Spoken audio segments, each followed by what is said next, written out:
در یک پارچه موسیقی 20 تا حرام است. یک وقت من در موسیقی تحقیق کردم، 10 تا گناه حرام کشیدم. یک دو هفته بعدش 14 تا برآمد. اون روز دیگه که فکر کردم که چند تا شاگردا که شیشیم سنجیدیم یک 4 تا ما کردن، دیدیم این 20 تا حرام شد در یک پارچه موسیقی. خب برش میگه که برادر در این پارچه موسیقی که تو ماندی در اینجا 20 حرام است و تو چرا این کارو میکنی؟ برو برادر، حالا خب وقت طالبان نیست که حالا آمدی سر ما شما چی میکنی؟ خب بخاطر الله موسیقی را بند نمیکنه. اعوذ بالله من الشیطان الرجیم. بسم الله الرحمن الرحیم. در درس 22 عقیده در قرآن و سنت نوبت میرسه به شرح قاعده 6 و 7. در قاعده 6 اگر فکرتان بوده باشه ما و شما خواندیم که فرق بین لفظ فعل و معنای آن را از دیدگاه عقیده بدانیم.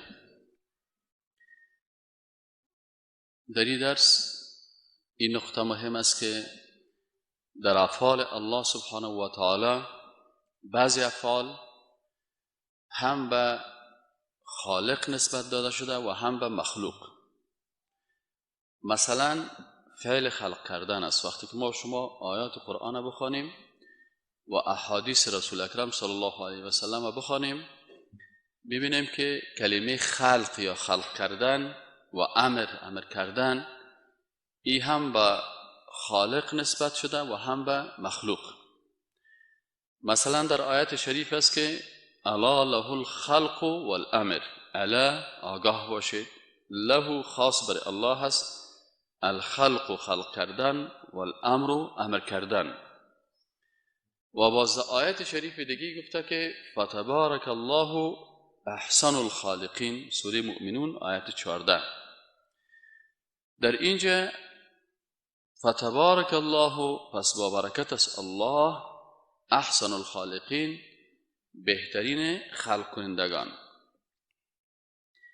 به می شکل فعل مالک بودن هم همی قسم است که مثلا در یک آیت شریف آمده که ولله ملک السماوات والارض، و خاص برای الله هست ملک یا مالکیت آسمان ها و زمین. و باز در آیت شریف دیگه آمده که و ما ملکتم مفاتحه، آنچه را که شما مالک شدین از کلیدهایش. خب آل اینجا نقطه مهمی است که وقتی سر از این افعال ما و شما میگیم که بعضی از افعال به خالق نسبت داده شده و بعضی از افعال برای مخلوق نسبت داده شده. این افعالی که به خالق نسبت داده شده و این افعال به مخلوق نسبت داده شده بعضی اوقات از نگاه اعتقادی برای بعضی ها مشکلات پیدا میکنه که اونا معنای درست از این نمیفهمن. وقتی که آیت شریف میخوانیم که الا له الخلق والامر، و باز آیت شریف دیگه را میخوانیم که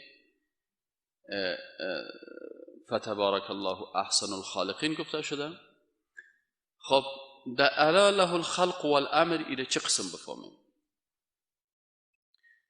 اول دمی آیت شریف ببینین که در خود الا له الخلق والامر اینجا 3 نقطه بسیار اساسی و مهم است.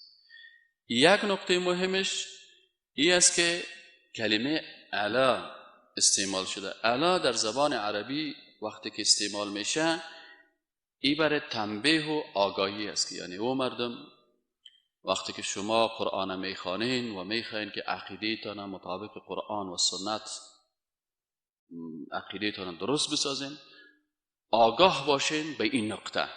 پس اول بر ما آگاهی میکنه، یعنی خوب متوجه باشین، خوب عقیده تان صحیح کنین. له الخلق ادعی نقطه دوم است. له الخلق یعنی که خلق کردن مخلوقات ای خاص. ببینین لام این علما میگن که برای تخصیص است، برای خاص کردن، یعنی له الخلق خاص است برای از او خلق کردن. پس اینجا اول آگاهی داد، دوم تخصیص کرد. تخصیص چی معنی؟ مثلا شما یک کار میگین که واردات فلان پرزه مخصوص فلان شرکت است، این فقط از اونمو شرکت میتونه ایره وارد بکنه، دیگه شرکت ایره وارد کرده نمیتونه. پس وقت خلق است اینجا ببینید که الله سبحانه و تعالی چی میگه؟ میگه له الخلق، یعنی خاص از خلق کردن، خاص است برای الله سبحانه و تعالی. این نکته دوم که در آیت شریف است. سوم نکته این است که این زیادتر این کسایی که نحو صرف خوانده باشه اونا میگن که امی الخلق مبتدا هست و لهو که است خبر است. میگه وقتی که خبر پیش ذکر میشه معنای حصر میده. معنای حصر چی معنی؟ یعنی وقتی که خبر پیش از مبتدا ذکر میکنه فقط به یک چیز انحصار پیدا میکنه، از او به دیگه معنی و به دیگه طرف نمیره. پس در این آیت شریف خلاصه 3 نقطه هست که یک درس اساسی را میده. او درس چی است؟ میگه آگاه باشین که فقط و فقط خلق کردن و امر کردن مخصوص الله هست و این دو فعل منحصر است فقط به الله، این کار کسی دیگه کرده نمیده. خب ما یک عقیده را کردیم که خلق کردن مخصوص الله هست. حال یک کس سوال میکنه میگه خب حال شما گفتین که خلق کردن مخصوص الله هست، پس در این آیت شریف دیگه که گفته فتبارک الله احسن الخالقین، اینه در خود قرآن، در قرآن عظیم شان مثلا گفته شده که الله بهترین خلق کننده ها هست. پس این خلق کردن به دیگه مخلوقات هم نسبت داده شده و گفته خداوند بهترین خلق کننده ها هست. همچنان در حدیث شریف آمده که امام بخاری در حدیث 5961 که صحیح البخاری روایت میکنه که رسول اکرم صلی الله علیه و میگه که برای انسان‌هایی که در دنیا تصویر زنده جانها را رسامی میکنن یا تصویر میگیرن، بر از اینا در روز قیامت گفته میشه که احیوا ما خلقتم، شما زنده کنین آنچه را که خلق کردین. این میگه در اینجا هم کلمه خلق برای انسان استعمال شده. در اینجا ما شما میگیم که برادر، ما در قاعده قسم گفتیم در قاعده ششم که فرق بین لفظ فعل و معنای آن را از دیدگاه عقیده بفهمیم. یعنی قاعده را براتون گفتیم که وقتی یک فعل لفظش را میخوانی و معنای از او را فکر میکنی، باید ما عقیده مربوط به معنای از او میشه که لفظ میتونی سر از او هم استعمال کنی، سر از او هم استعمال کنی، اما از نگاه معنا. پس معنایش چه قسم است که اینجا علما چی میگن؟ میگن خلق به 2 معنا استعمال میشه. خلق به 2 معنا استعمال میشه. اول معنایش به معنای ایجاد یا از نو پیدا کردن است. یک چیز هیچ وجود نداره، زمین هیچ وجود نداره، آسمان هیچ وجود نداره، انسان هیچ وجود نداره، نبات هیچ وجود نداشته، انال ایره از نو پیدا میکنه. صاحب لسان العرب چی میگه؟ میگه والخلق فی کلام العرب، میگه عربا وقتی که خلق استعمال میکنن ابتداء الشیء، یعنی از نو ساختن یک چیز، علی مثال لم یسبق له، به یک شکل او را میسازه که قبلا مثل از او وجود نداشته. پس وقتی که پیدا کردن یک چیزی که قبلا وجود نداشته، او خلق کردن مخصوص الله سبحانه و تعالی است. پس اگر مقصد انسانی باشه که ما میگیم که الله خالق است، معنای چی است؟ که الله ذاتی است که او، ببینید بسیاری وقتا مشکل که بر مردم پیدا میشه در همین نقطه پیدا میشه. یکی معنای خلق 2 معنا گفتیم داره. معنای اولش چی است؟ که هیچ وجود نداشته، بازور از هیچ پیدا کردن. و دوم معنای چی است که علما میگن معنای دوم چی است؟ تحویل الشیء من صورت الی اخرى، تغییر دادن یک چیز از یک شکل به شکل دیگر. اون را هم میتونی خلق استعمال کنی. مثلا میگیم که نجار این میز را خلق نمود. عرب ها میگه خلقه النجار هذه المنضده، این میز نجار ساخت. آل ساختن میز نجار با ساختن درخت الله چی فرق داره؟ الله این درخت قبلا هیچ مثال از وجود نداشته، الله این خلق کرده. او خالق است. نجار چی کرده؟ نجار همون چیزی که الله او را خلق کرده او را از یک شکل به شکل دیگه تبدیل میکنه. مثلا قبلا درخت بود، از درخت چی جور کرد؟ میز جور کرد. چوب برش دادیم، توتا چوب است، نجار میره ایره پارچه پارچه میکنه، از او دیگه وسایل میسازه. پس نجار خلق به معنای تغییر یک چیز از یک شکل به شکل دیگه است. ایناله وقتی که در آیات قرآن استعمال شده، انسان موحد و یکتاپرست این دو معنا را میفهمه. وقتی ما میگیم که الله خالق است، پس خلق کردن الله به این معنا هست که اصلا وجود نداشته، او را الله با قدرت خود خلق کرده. و خلق کردن نجار یا انسان چی هست؟ که انسان یک چیز موجود تبدیل میکنه، تغییر میده از یک شکل به شکل دیگه. گلکار چی میکنه؟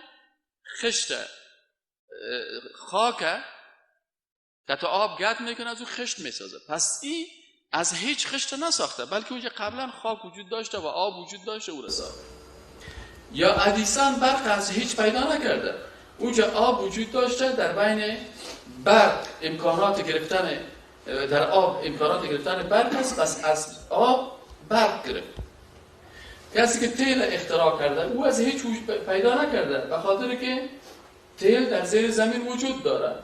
این فقط همه قدر وسایل پیدا کرده که چه قسم این تیل از زیر زمین پیدا کردن و چه قسم این کشیده. خود تیل وجود داره. مثلا یا دیگه فلزاتی که هست وجود دارن، این فقط کشف کرده. این کشف کردن یا خلق کردن انسان به این معناست که یک چیز موجوده تغییر میده. مثلا زرگر میگه ولی این زرگر بسیار خوب خلاقیت داره. چی معنی خلاقیت از او؟ یعنی خوب میتونه که از طلای خشت یک زیور زیبا بسازه. پس این تغییر دادن یک چیز از یک شکل و شکل دیگر، این مربوط به مخلوقات میشه. چون مخلوق در عالم اسباب مقید است، پس او سبب موجود است، وسیله موجود است، این فقط شکلش تغییر میده. اما خالق متعال خلق از چه قسم است؟ اذا اراد شیئا ان یقول له کن فیکون. نیازی به قبل از اون نداره.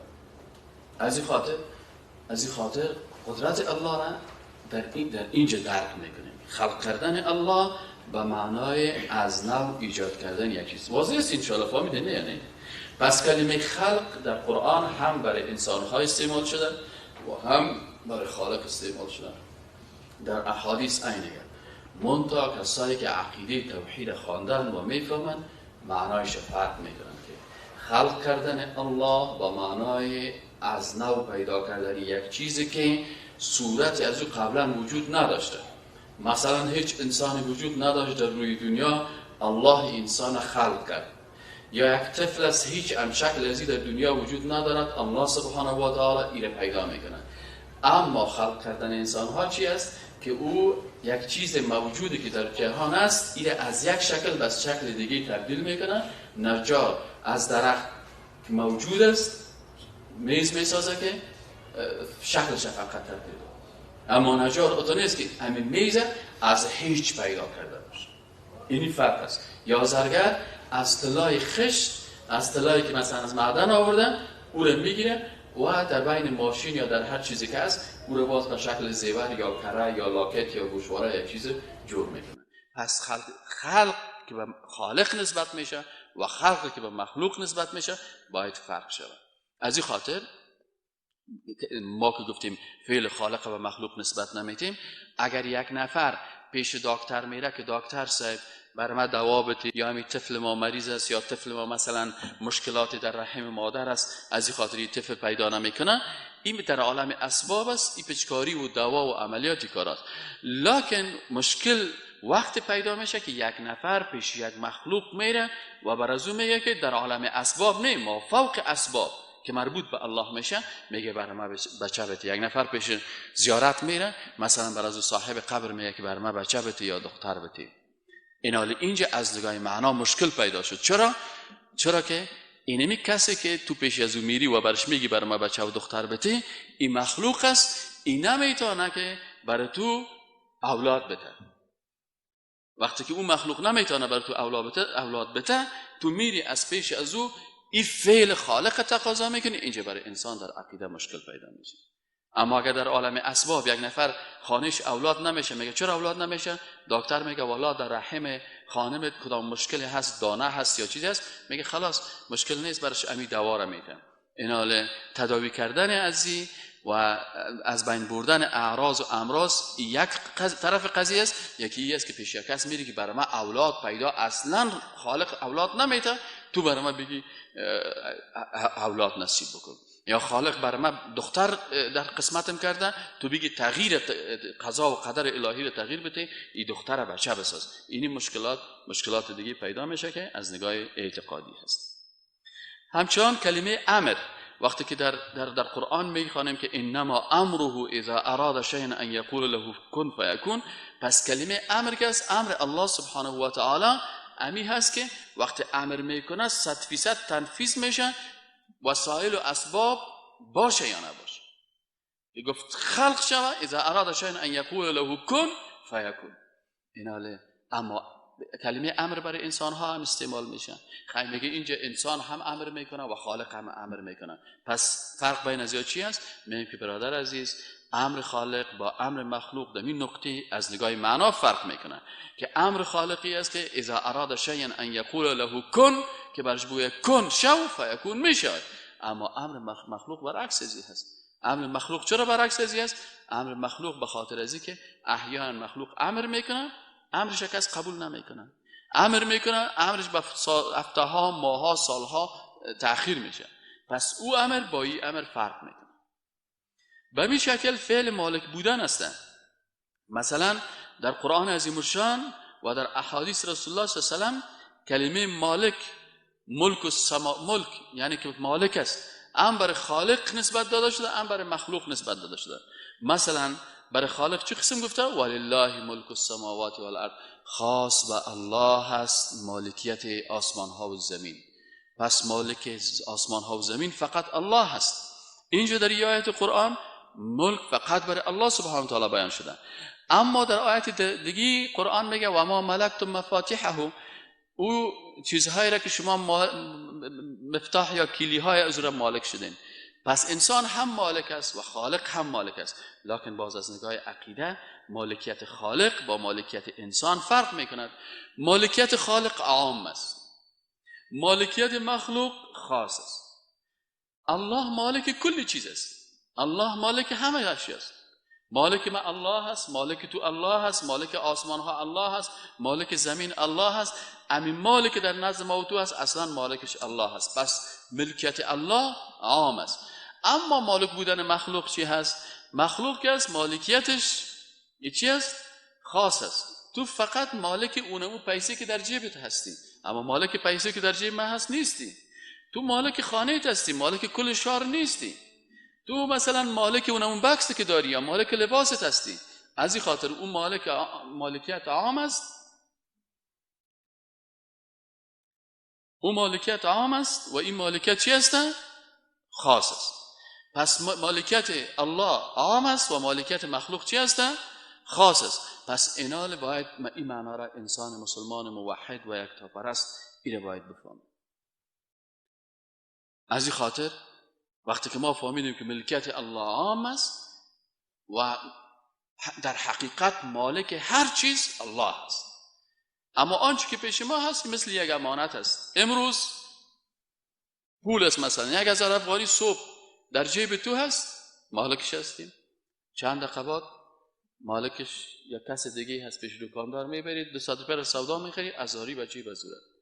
پس مالکیت خالق با مالکیت مخلوق از نگاه عام و خاص بودنش فرق میکنه. خالق مالک هم است. دیگه فرق دومی چی است؟ مالکیت خالق ابدی هست. مالکیت خالق ببخشید تام و مطلق است، اما مالکیت مخلوق مقید است. الله مالک است، در ملک خود هر قسم خواسته باشه تصرف میکنه. خاص به یک دقیقه یک منطقه را از بین میبرن، خاص یک منطقه را ایجاد میکنه، خاص در یک ثانیه به میلیون ها انسان خلق میکنه و خاص در یک ثانیه به میلیون ها انسان از بین میبرن و در مالکیت خالق کسی چیز گفته نمیتونه. اما مالکیت مخلوق چی است؟ مقید است. ما و تو پیسه داریم، لکن قید است در پیسه ما. تو نمیتونیم پیسه خود در هر چیز استعمال بکنیم. پول ما هست، میگه پول ما هست، ولی در پول خود ما نمیتونیم میره در حرام استعمال بکنیم. خانه ما هست، همین هم مقید است. پس مالکیت خالق مطلق است و تام است و مالکیت مخلوق مقید است. مالکیت خالق ابدی هست، یعنی آنچه که الله مالکش است او را کس از پیشش گرفتن نمیتونه. اما مالکیت مخلوق کس موقت است. موقت چی معنی؟ یعنی وقتی است، آنی هست. یک وقت تو صاحب یک خانه هستی، چند وقت بعد بری بگی برادرم خانه ته چی کردی؟ میگه والا خانه ما فروختم. پس اونجا قوالی شب دیگه کسی گرفت. اینال میگه والا مالکیت چی است؟ یک روز یک چیز پیش من است، بس سباش پیش من نیست. اینال مالکیت هم از انسان که هست ابدی نیست بلکه موقت است. مالکیت خالق کامل است و از مخلوق ناقص است. به این خاطر در اصطلاحات و الفاظ اعتقادی که هست از نگاه معنا انسان باید ایره بفهمه. مثلا بعضی کسایی که میگه والا امی مالک شهر کابل که است عاشقان و عارفان است. بعضی کسایی که میزنن اینالی اگر معنای مالکیت خالق میفهمید، مالک شهر کابل عاشقان و عارفان وقتی شده میتونست که عاشقان و عارفان همیشه حیات میبودن و قبل از پیدا شدن کابل اونا زنده میبودن. پس اونا مالک عاشقان و عارفان نیستن. چرا؟ به خاطر از اینکه قبل از پیدایش از اونا کابل وجود داشت و بعد از مرگ از اونا کابل وجود داره. پس چطور مالک هست که خودش رفته؟ اگر عاشقان و عارفان مالک کابل بود، پس اونا که فوت کرد میراث خورش کی است؟ باز مشکل پیدا میشه.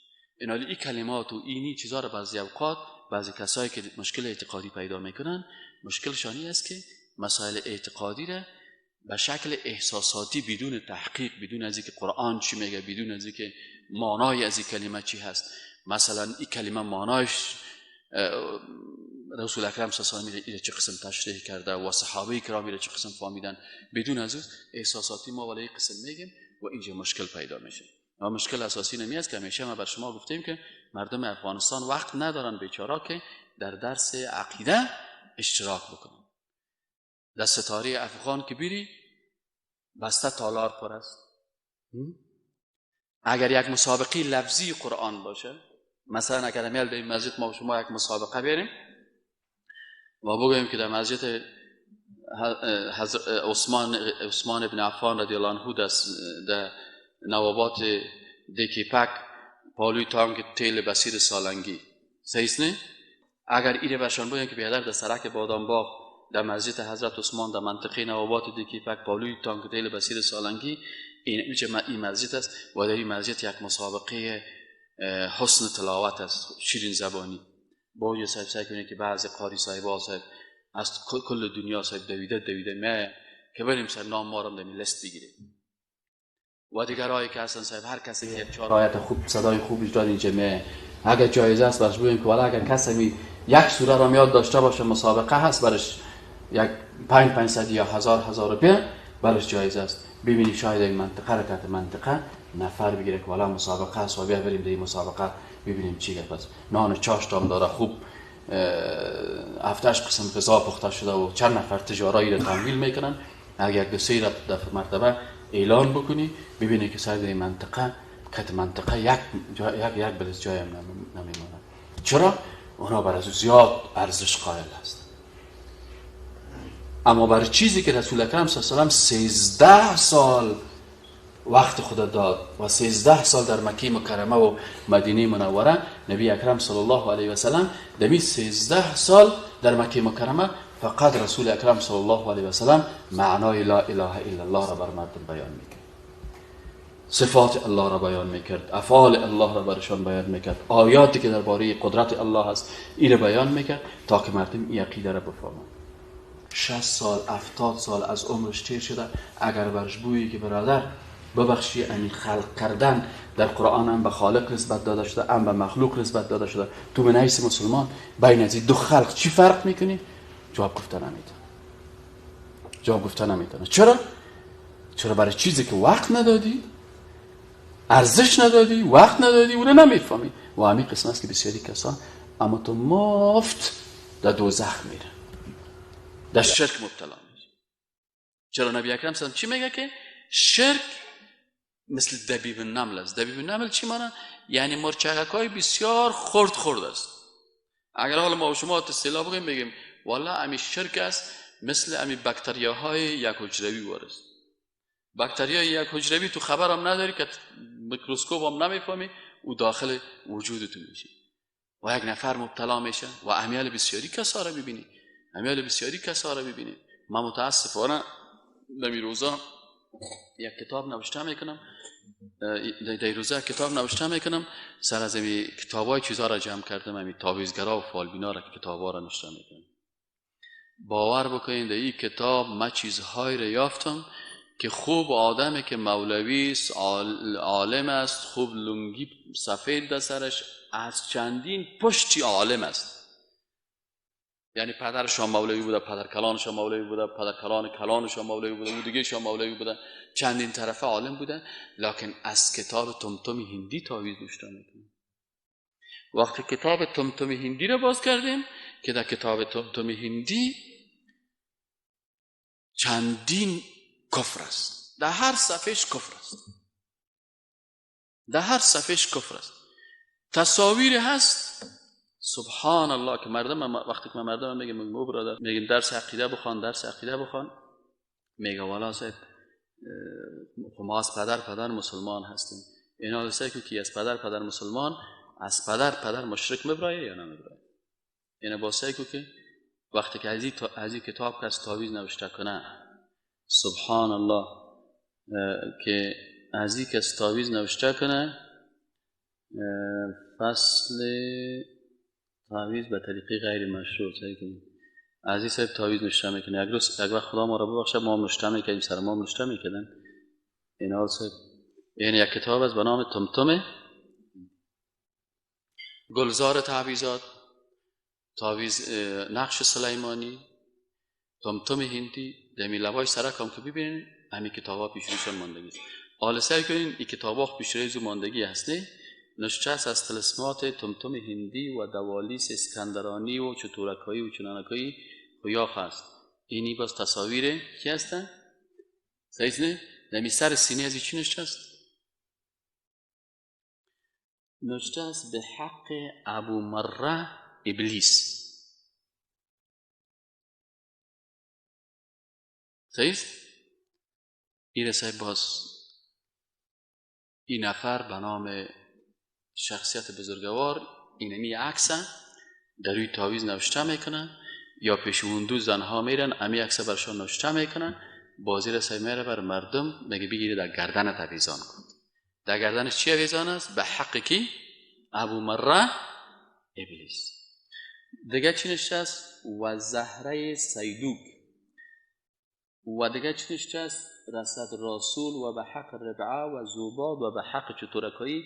باز پایایش هم سعی که در پایش هم نوشته است به حق ابو مره ابلیس، در پای دیگه هم نوشته است به حق ابو مره ابلیس. حالی نمی کلمات وقتی که من چی کردم در قسمت ابو مره در فرهنگ ما این میگوید که ابو مره ابلیس یعنی شیطان است. صحیح؟ امام ذهبی در کتابش میگه که درباره سیدوک که سیدوک کیست، میگه سیدوک پادشاه جن بیان شده است. المختصر فی اخبار البشر میگه سیدوک این پادشاه جن بوده، یعنی پادشاه شیطان ها. و در این کتاب ها این قصه‌اش هست. باز ما شما ان شاء الله در درس‌های عقیده اینا میخوایم. این دیگه عکسش است، نوشته است دیو سلیمانی. یعنی در این کتاب برای مردم اوت تلقین میکنه یهودیا عقیده داشتن که سلیمان علیه السلام جادوگر بود.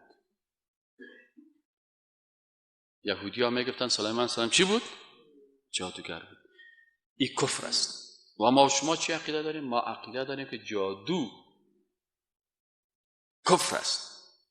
پس کسی که جادو میکنه او کافر است. و ما عقیده داریم که سلیمان علیه السلام یک پیغمبر معصوم بود.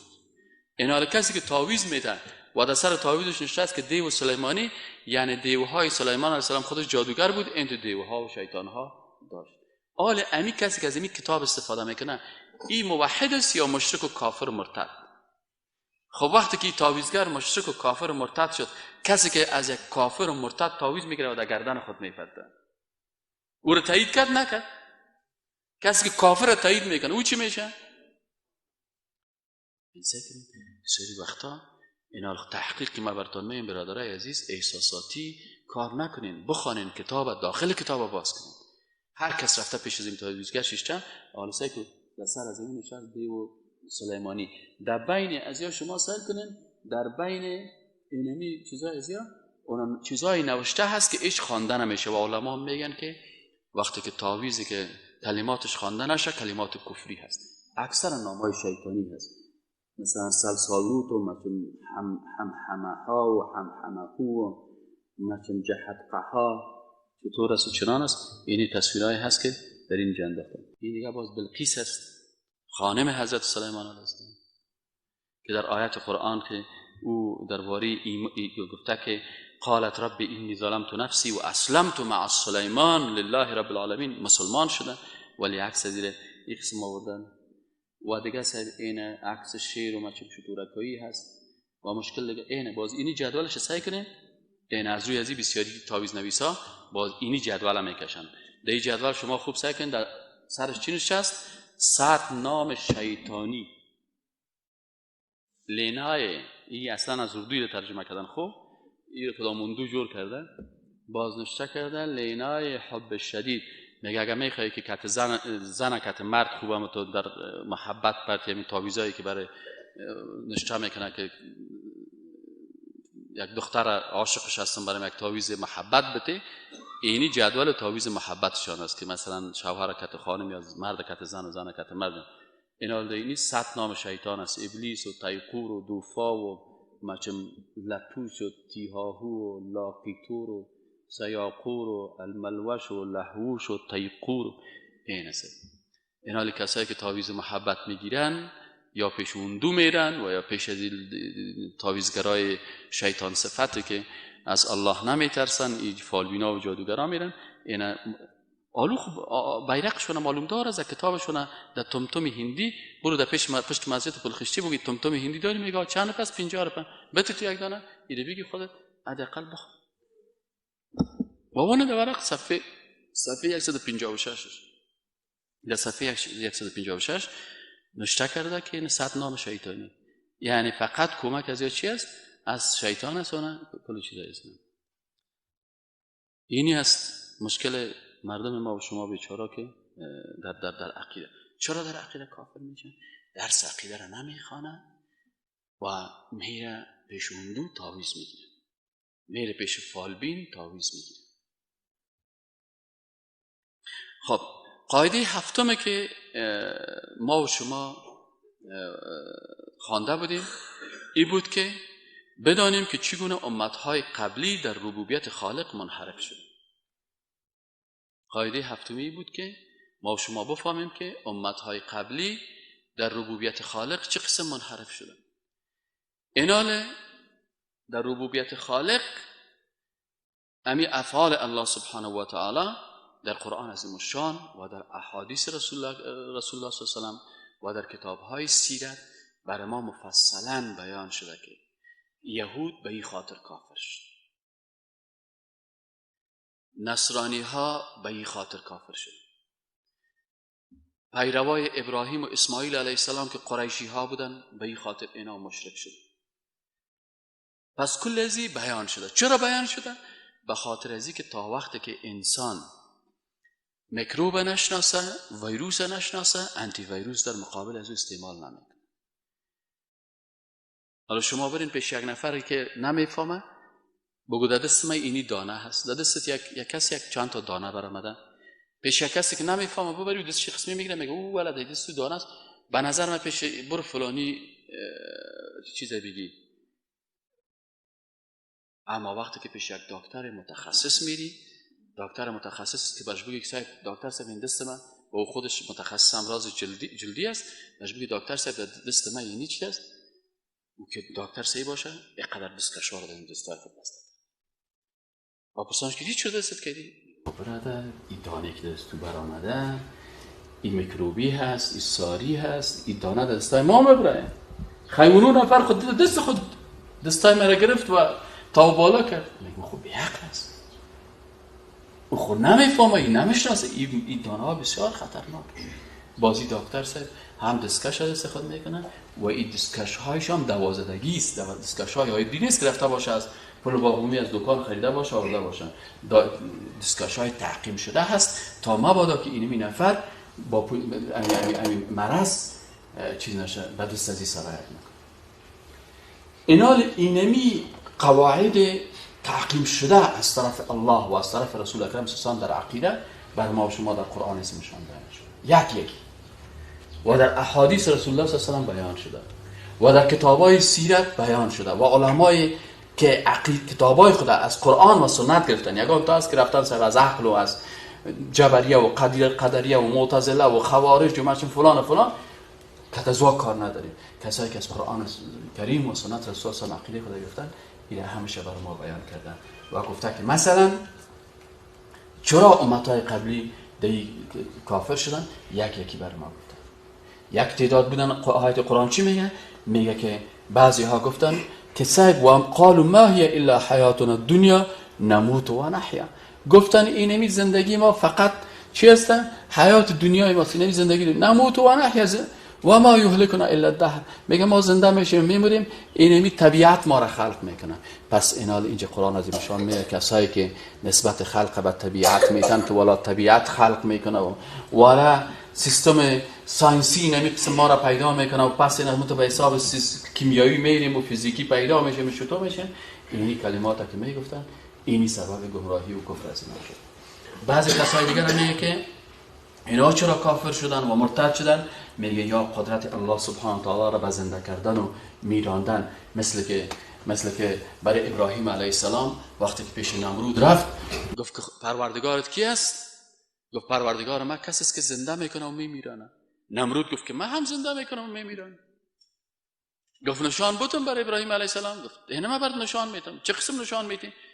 نمرود گرفت صاحب 2 نفر بندی ها را گفت بیارین.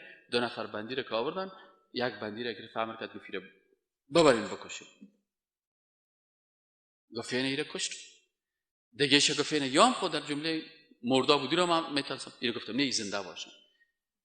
ابراهیم علیه السلام فوراً به جوابش گفت که پس خالق ما کسی است که آفتاب از مشرق طلوع میده. خیلی تو بگی آفتاب از مغرب بیاد. فبهت الذی کفر. باز این ایران ما انسان کافر که حال آفتاب خو من نمیتونم. اما اون نمرود معنای خلقت نمیفهمید که خلقت معنای چی است؟ که یک چیزی را که هیچ وجود نداره پیدا میکنه. همین انسان که در رحم مادرش وجود نداشته، این چه قسم پیدا کرده، چه قسم جسم از پیدا کرده، چه قسم در بین از روح داخل کرده، این نمیفهمید. پس ابراهیم علیه السلام دید که بسیار بی‌عقل است، به این شکل نمیشه. باز آمد نقطه دیگری برش بیان کرد که پس خالق ما خو آفتاب از مشرق طلوع میده، تو خیبی از مغرب طلوع بده. فبهت الذی کفر. پس میگه این کافر مبهوت ماند، یعنی لاجواب ماند. اینال بعضی کسا به این شکل چشن که از بعضی از خصایص ربوبیت به غیر الله، بعضی کسا کافر به این شدن که متصرف به غیر از الله کسی دیگی را فکر کرد. مثلا گفتن والله این زمین و آسمان فلانی نسبت دادن به یک بت یا به مجسمه، گفتن این زمین و آسمان اون نگاه میکنن.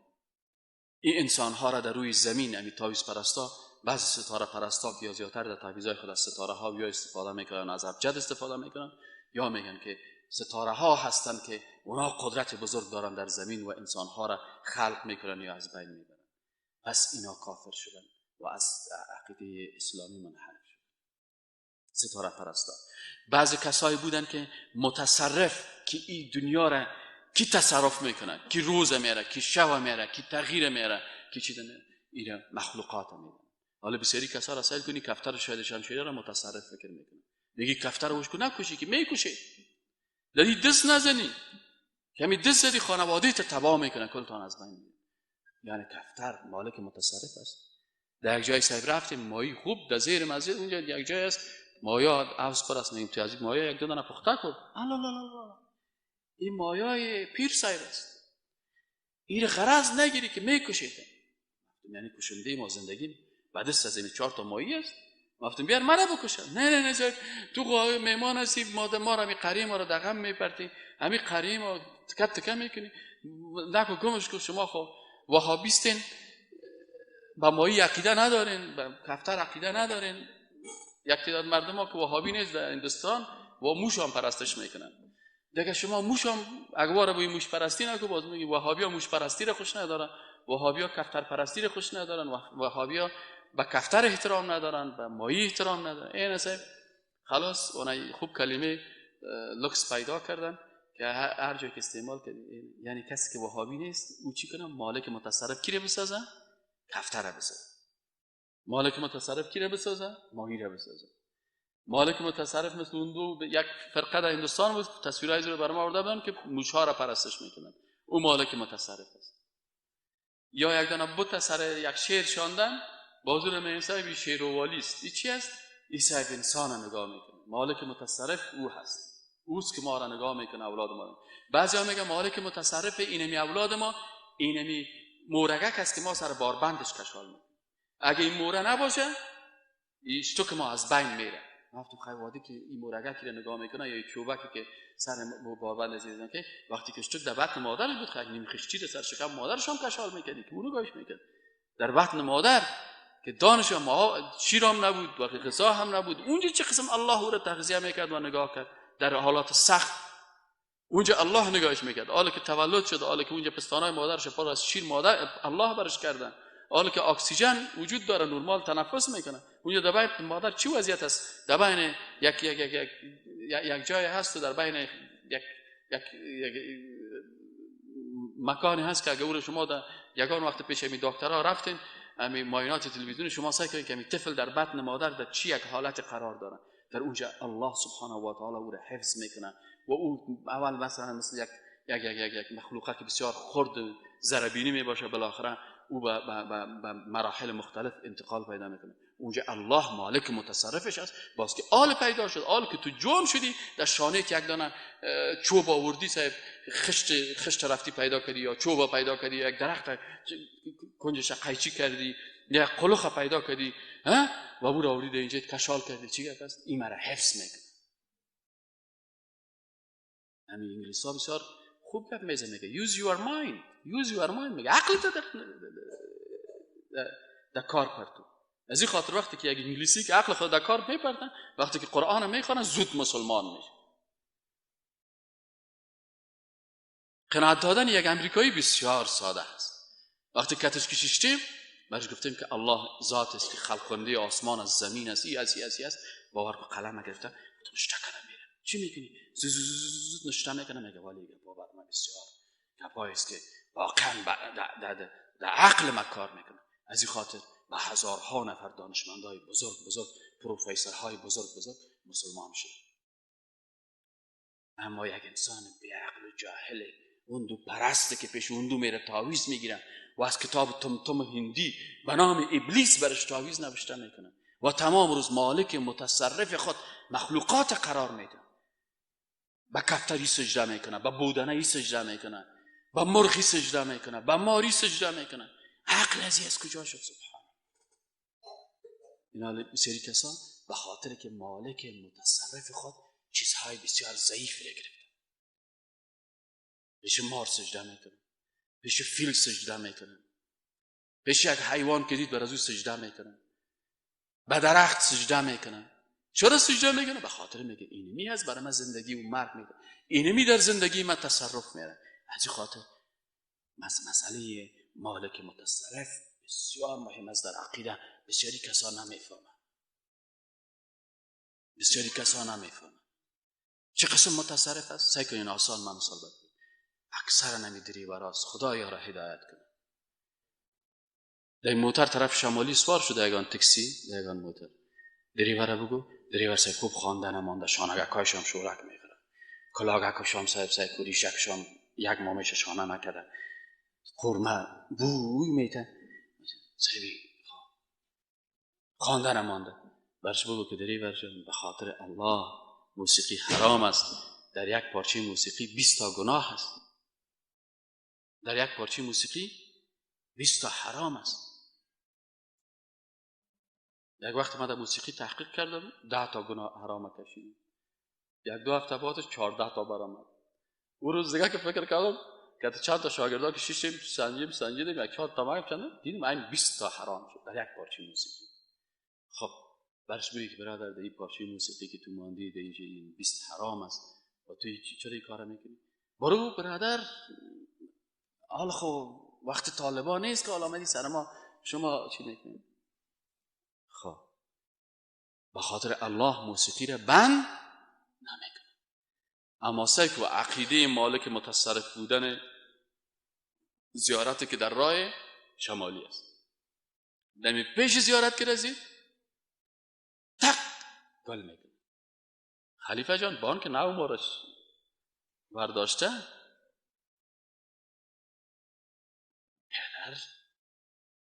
موتر چپه میشه. یعنی مالک متصرف از این موتر کی شد؟ کی شد بگویم؟ شد نشد؟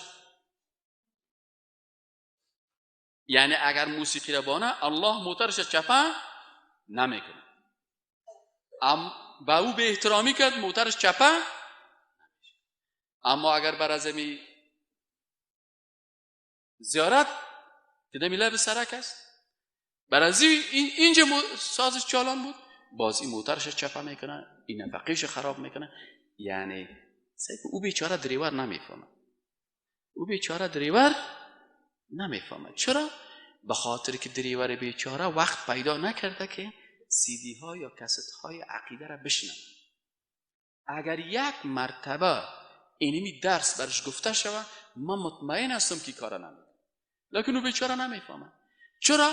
برای تو تمام روز از زیارت گفته شده، از قبر گفته شده، اهل اولیاء الله ما را اتکاد اولیاء. بابا برادر، اولیاء الله او روز یک کس که ما جنجال کرد، والا شما اولیاء الله را خوب نمیگین.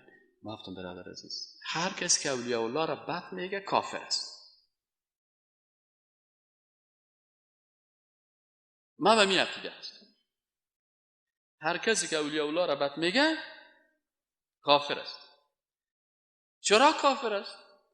به خاطر ازی که پیش من لیست اولیاء الله هست. او اولیاء اللهی که تو لیست کشیدی با او اولیاء اللهی که لیستش پیش من است. ما به اساس لیست خود که در اولیاء الله برات میتم، هر کس که مخالفت با اولیاء الله بکنه کافر است. خب گفت بفرمایید. گفتم اولیاء الله که در آیات قرآن گفته که الا آگاه باشه ان اولیاء الله لا خوف علیهم ولا هم یحزنون، که اولیاء الله نه برشان خوف است و نه ترس. اولی از اولیاء الله در لیست من حضرت آدم علیه السلام است. صحیح است یا غلط است؟ آیا از پیغمبرها که کسی ولی الله پیشتر شده میتونه؟ پس اول اولیاء الله اولین کسی است که او را چی کردن؟ الله دخل. الله ولی الذین آمنوا. الله دوست کی است؟ کسایی است که ایمان آورد. خب ایناله آدم علیه السلام از جمله اولیاء الله هست. بعد از او تمام پیغمبران و حضرت رسول الله صلی الله علیه و سلم در اولین لیست اولیاء الله هست. کسی دیگه پیغمبر لا نفرق بین احد من رسله. بعد از رسول اکرم صلی الله علیه و صحابه کرام، ابوبکر صدیق، بعد از پیغمبران اولین نفر دومین نفر کی است؟ ابوبکر صدیق اولیاء الله است. باز عمر فاروق است، باز عثمان غنی هست، باز علی ابن ابی طالب است، باز دیگه صحابه کرام من المهاجرین و الانصار. صحیح است؟ اولیاء الله است. باز تابعین است، باز تبع تابعین است. بعد از دیگه هر مسلمانی که در دنیا هست میگه لا اله الا الله محمد رسول الله، ولی از اولیاء الله است. کل ما و شما اولیاء الله هستیم. هر کسی که کلمه میکنه، چرا که ضد ولی چی است؟ عدو است. عدو دشمن است. پس تو که میگی ما اولیاء الله نیستم، تو دشمن الله هستی. کل ما اولیاء خیر است، ما خود ضابط، اونا جنرال. کل ما دوستای الله هست، اما یکی رتبهش بلندتر است. لکن کل اولیاء الله مخلوق است، مالک متصرف نیست. یکی داره مالک متصرف نیست. محمد صلی الله علیه و سلم که اولین اولیاء الله هست، کسی را زندگی و مرگ داده نمیتونه. وقتی که او که نمیتونه، این دیگه اولیاء الله که از او که در رتبهش پایین‌تر است به درجه اول نمیتونن داده. پس مسئله مالک متصرفی هست که ما تو عقیده داشته باشیم که اینی مخلوق میتونه که زندگی مرا تباه کنه، مرا حیات بده یا مرگ بده یا ای بده. از این خاطر کسایی که کافر شدن، بعضی کسا بعضی افعال است که ما در درس گذشته براتون گفتم، مثلا یهودی‌ها و نصرانی‌ها چرا کافر شدن؟ بعضی‌ها نسبت کشتی دادن به الله دادن، بعضی‌ها نسبت حزن جگرخونی را دادن، این در کتاب بایبلشان است. در جای دیگه نسبت تعصف به الله دادن، نسبت راه رفتن به الله دادن، نسبت حسد کردن به الله دادن، نسبت بخیلی کردن به الله دادن. اینی نسبت‌ها را که دادن، یا چی شد؟ سبب شرک و کفر از اینا شد که متاسفانه بعضی از مسلمان‌ها هم با تأثر به این کتاب‌ها نسبت حیران شدن و بعضی نسبت‌هایی را متاسفانه در کتاب‌های خود می‌ته که مثلا بر خداوند نان تیار کرد و باز یک گفت خدای کجاستی که تو بخوری و نان بخوری و کجا هستی که چی کنی؟ مثل این شعرهایی که شما بشنوید این بازارها در ناتاک میخوانند که 40 شب 40 روز کار کرد، آن بیچاره نان تیار کرد که کجا خدایا بر تو نان پخته کردیم چی کنیم؟ یعنی نسبت خوردن، نوشیدن اینیا رو به الله دادن. این سبب چی میشه؟ سبب بی‌ادبی به مقدسات میشه و بی‌ادبی به مقدسات این انسان از دایره ایمان میکشه. سبحانك اللهم و بحمدک اشهد ان لا اله الا الله استغفرك و اتوب